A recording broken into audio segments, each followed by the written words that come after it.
Hey everyone, just going to do a walk through the chilli garden, show you the plants. We've had a whole bunch of rain last week from Cyclone Marsha, the fallout from that on the Sunshine Coast and Queensland, and yeah, just going to do a little walk around through the garden.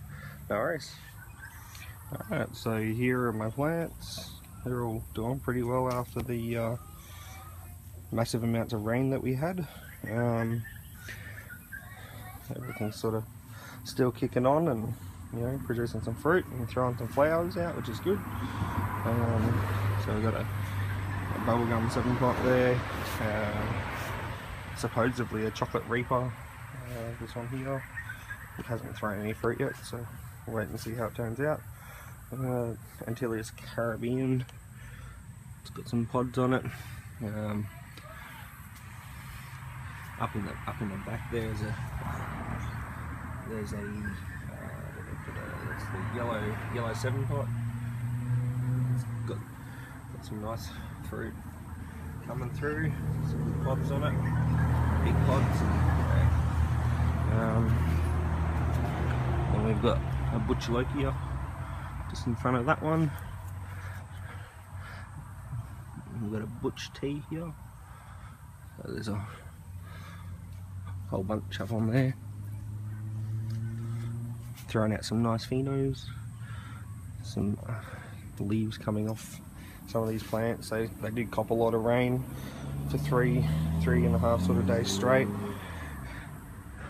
Smoking Ed's Carolina Reaper. That's starting to throw some fruit out. Just a whole heap of flowers on them too. There's 2 of them there. Brain strains. And yeah, brain strain. It's starting to produce more fruit up the top as well. And the one behind that's also a brain strain. It's got a whole bunch of flowers sort of coming in. Chocolate habanero. There we go. I've got a few chocolate habaneros in here. One of Craig's favourite pods is the habanero family. So up in the back there's another chocolate hab.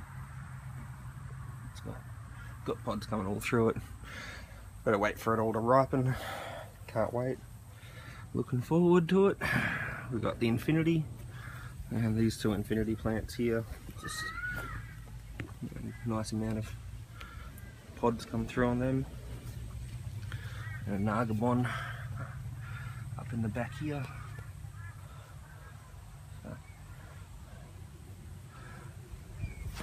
We got the only one that sort of seemed to struggle the most was this Yaki Blue. It seemed well, it got too much water. That's probably the worst thing that happened to it.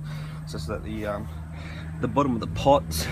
I bought this pot from Masters, and they didn't have the plastic tabs cut out properly on the drainage holes, and I guess I was a bit slack when I potted it up. I didn't make sure it was cut out. It's the only one that was like that, and yeah, it's just sort of soil sort of got a bit too wet, and still pretty wet. I haven't watered this thing for 4 days. So, and a few other little plants coming along.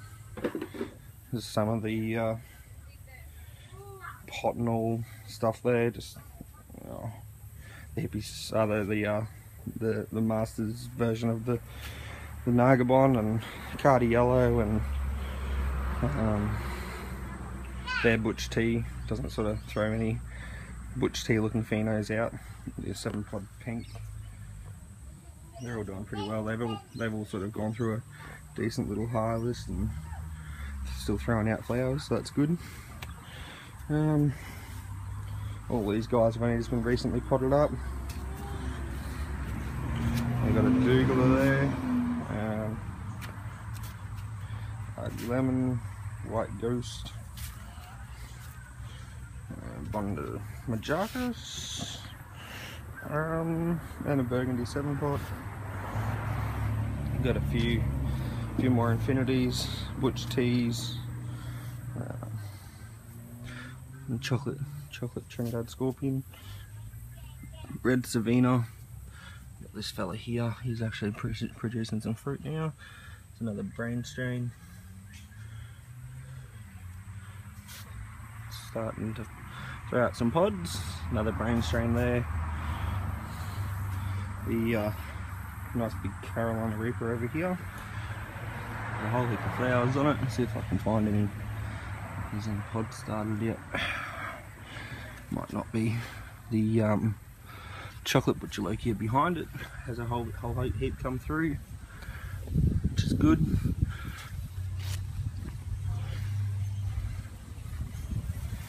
And some more seedlings that have just been potted up more recently, just before we copped all that rain. Just before I found out we were going to cop all that rain, so that was awesome.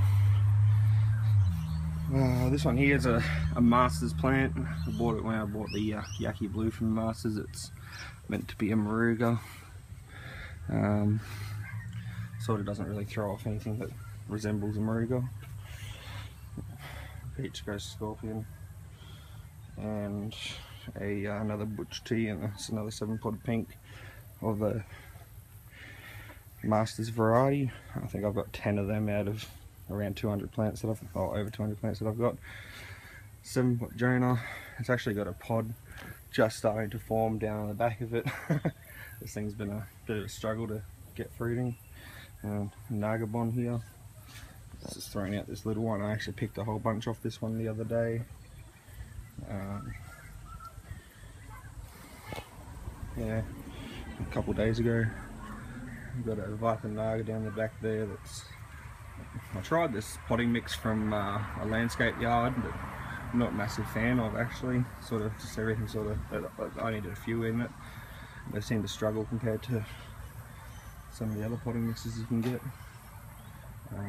Tried it with fertilizers and yeah, different things, and they all seem to have struggled even going from no fertilizer to the ones that have fertilizer. The chocolate scorpion in the back there,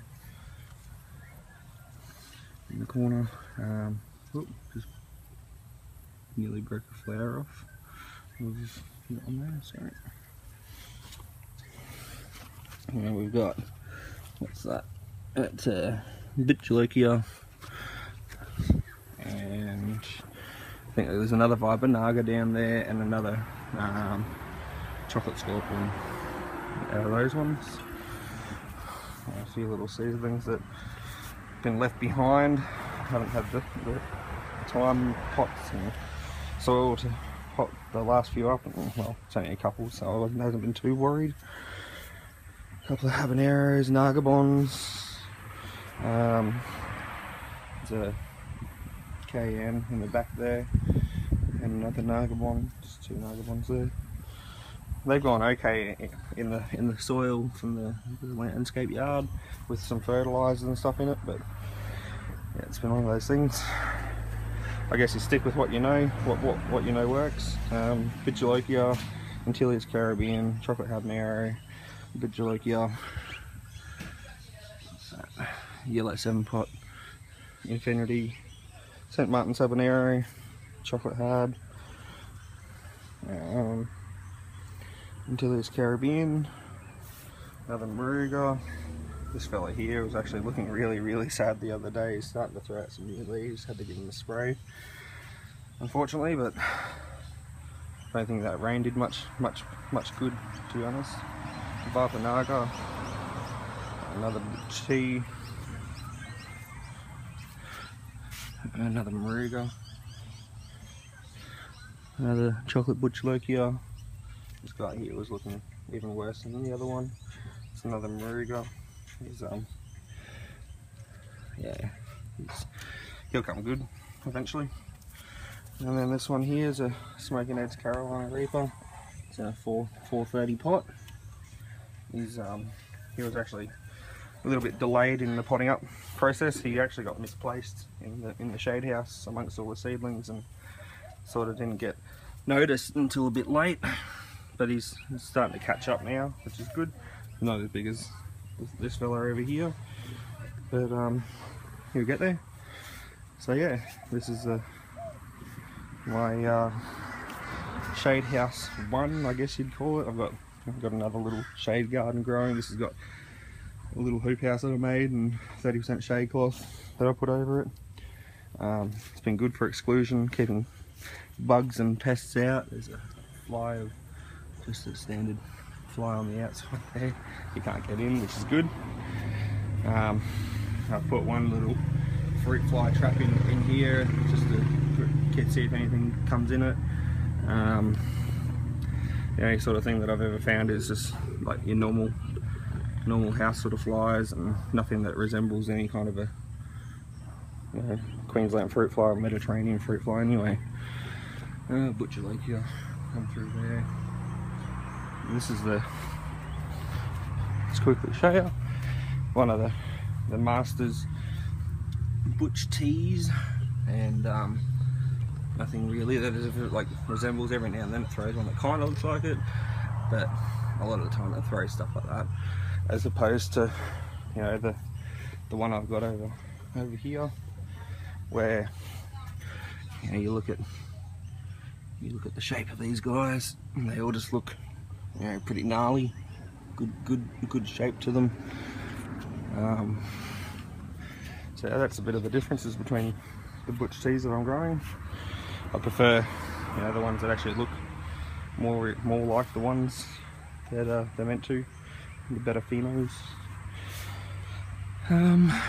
So yeah, that's about it for me for today. Just thought I'd do a little walk through here, show you what's going on, and yeah, how they've all handled that massive amount of rain that we had, and which is a bit interesting. I'm glad everything was up off the ground, up on shelving, so that definitely helped. Apart from that one, those only just gone there. Those two over the other side just gone there today. So yeah, thank you for watching.